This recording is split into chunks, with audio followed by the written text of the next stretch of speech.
My fellow Singaporeans, I've said before that the world is changing in ways that will disadvantage small open economies like Singapore.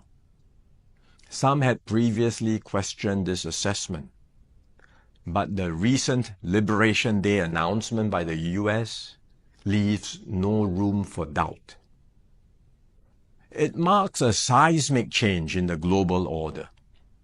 The era of rules-based globalization and free trade is over. We are entering a new phase, one that is more arbitrary, protectionist, and dangerous. For decades, the US was the bedrock for the free market economies of the world. It championed free trade and led efforts to build a multilateral trading system, anchored by clear rules and norms, where countries could achieve win-win benefits through trade. This WTO system brought unprecedented stability and prosperity to the world, and to the US itself. To be clear, the system is not perfect. Singapore and many others have long called for reform, to update the rules and to make the system better. But what the US is doing now is not reform.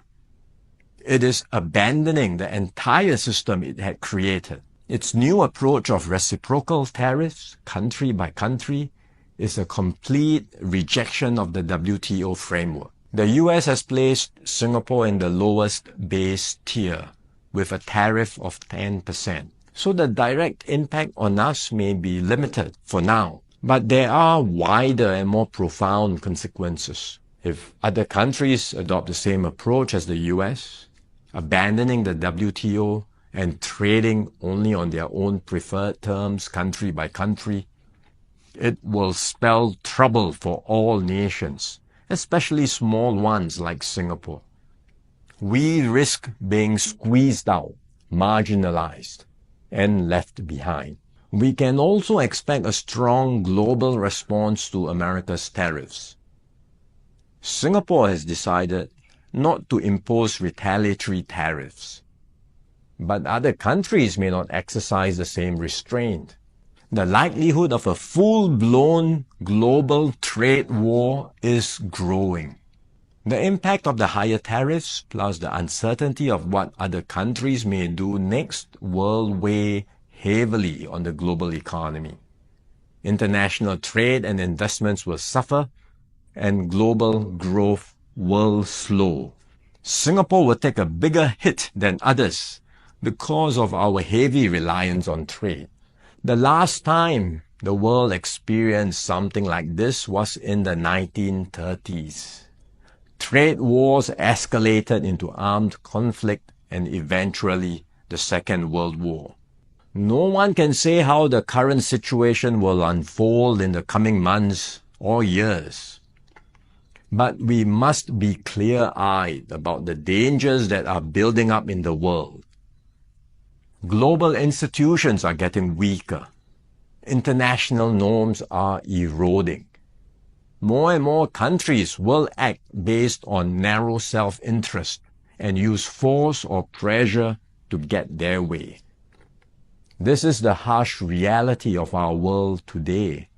We will stay vigilant. We will build up our capabilities. We will strengthen our network of partnerships with like-minded countries. We are more ready than many other countries with our reserves, our cohesion, and our resolve. But we must brace ourselves for more shocks to come.